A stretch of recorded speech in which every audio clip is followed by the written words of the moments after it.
Okay, so I'm always practicing finding a better mood, just what we all talked about. But when I think about something that's bigger, that I really want, that's big to me, for example, acting, I really want to do acting, but I've been here in LA for 15 years, small roles here and there. So whenever I think about where I want to be, I think positively about it. But there's always something in the back of my mind that says... Do you know how everyone creates? We've said a lot of words here today, but I want to give you a really simple statement. Everybody's creating their own reality, but you know what the factor is in the reality that you're creating? Your expectation. What you just said to us is, I have a desire, but my expectation is not up to speed with my desire. Then that begs the next question. Well, where are you getting your expectation? Well, I'm basing it on what I've been observing. And what I'm observing isn't what I want, but I've observed it so much that it's my expectation. So that suggests that you want to look someplace else. Jerry and Esther have a dear friend. She's a psychologist, a coach, a counselor, a really good one. And she lives on the East Coast.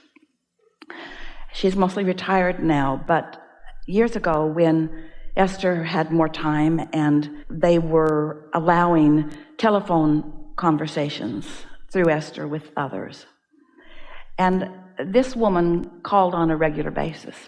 And sometimes she would talk about something that was happening with someone that she was wanting to help. One of her clients who was a particularly stubborn case. And so she would want our point of view on what was the path of least resistance to help them find a breakthrough.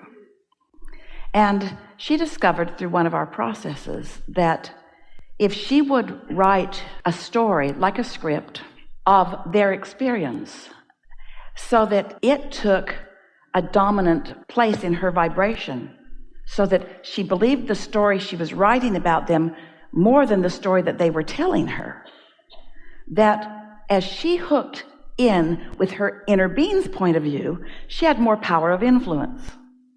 And then in her conversations with them, she could bring them into expecting better things for themselves.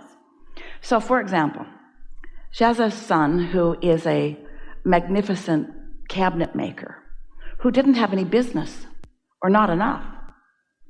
And his cabinets were the best, and people that had them really appreciated them, but he didn't have enough business.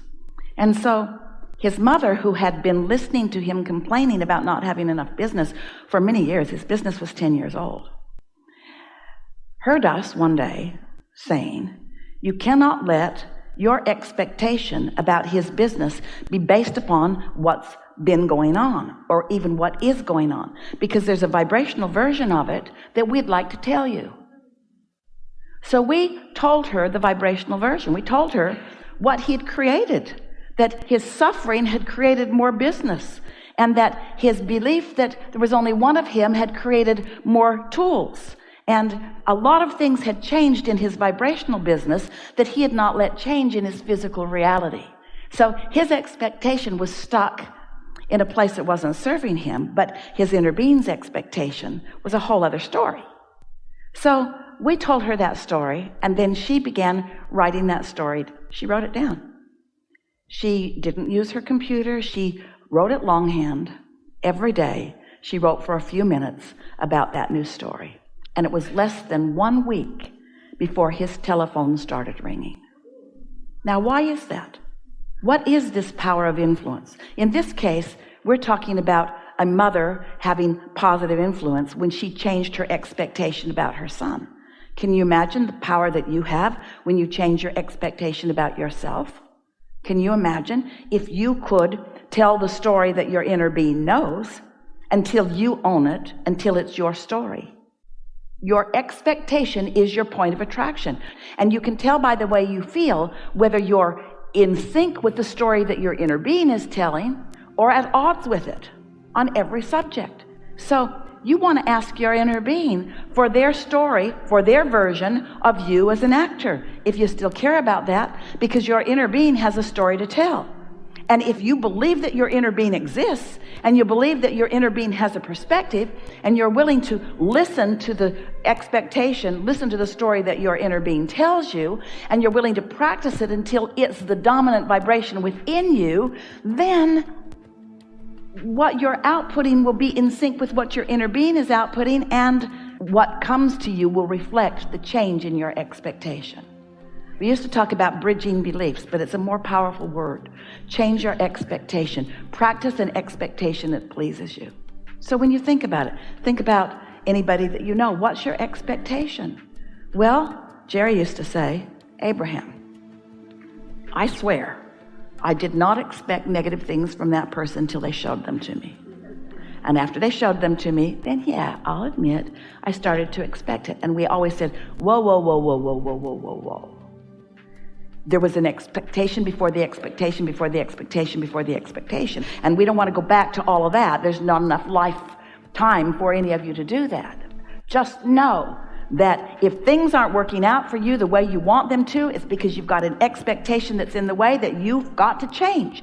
And what's an expectation? An expectation is a belief. It's a thought that you continue to think. So you got to think some different thoughts. It could not be a simpler thing. But then you say, how can I think a thought that's different than the reality that I'm watching? And we say, you've got to accept that there is another reality, and you've got to accept that there's a part of you, a big part of you, a dominant part of you that's looking at that other reality, and you've got to tune into that part of you, which means you got to catch it early, and you got to practice it early in the day, and you got to notice it when you deviate from it, and when you find yourself not believing it, then you got to distract yourself from it. Don't hit it head on. The worst time in the world to try to change an expectation is when the world is proving to you that your expectation is right. When work isn't coming, that's not the time to practice a new expectation. You're just going to practice the expectation that doesn't serve you. But if you feel frisky, or your mind is quiet, or you feel peaceful, or you've been meditating, you got to find some way to tune into the expectation that your inner being has for you. We know you heard all of that. So now what? I know there's a period of time before physical manifestation happens, right? This gestation period. So how do I know if I'm doing things correctly? You feel and good. Just taking, okay. It's not a matter of doing them correctly, because you can't get it wrong. And your inner being is not ever going to say to you, whoa, whoa, whoa, you're doing that wrong.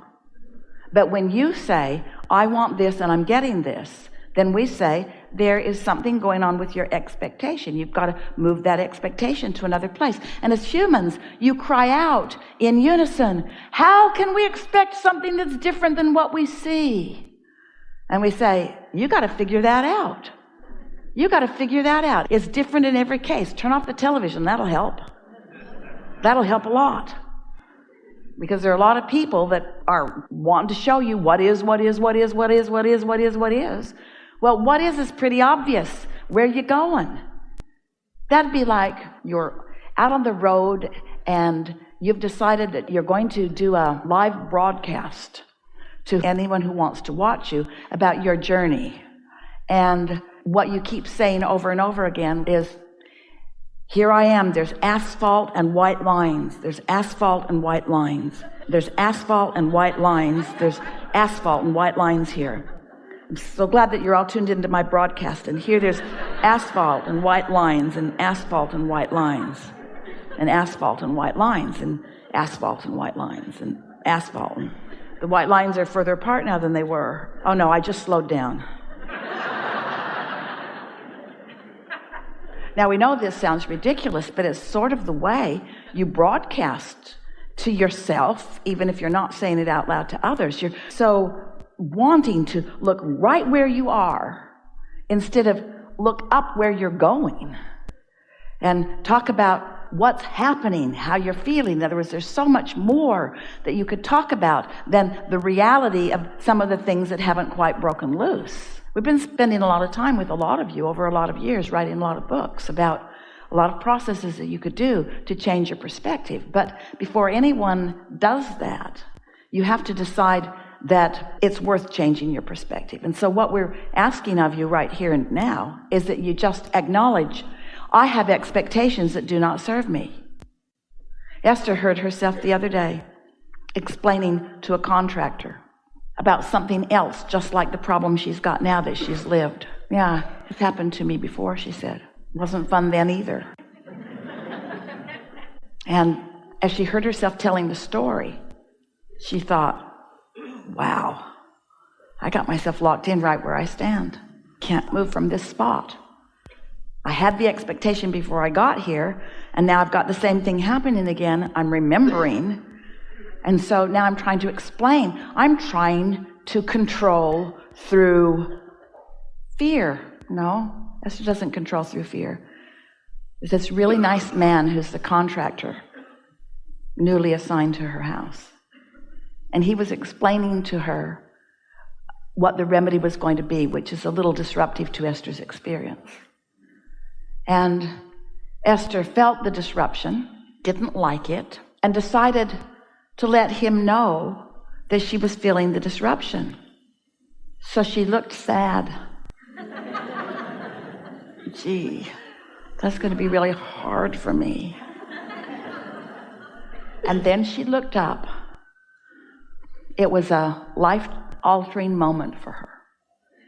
And she saw this beautiful man who wants nothing more than to please Esther, realizing he wasn't pleasing her. And he looked so sad. And Esther thought, damn it. That's the last thing in this world that I ever want to do. I do not want to control you by making you think that I'm sad and a victim and vulnerable. I only want to control through love. I only want to control through love. And so she snapped right out of it. She snapped out of it in that moment, and she said, don't worry about it. It's going to be okay, and I know you guys are going to figure this out. And in our family, we have a saying, like the one-armed alligator wrangler, we learn as we go.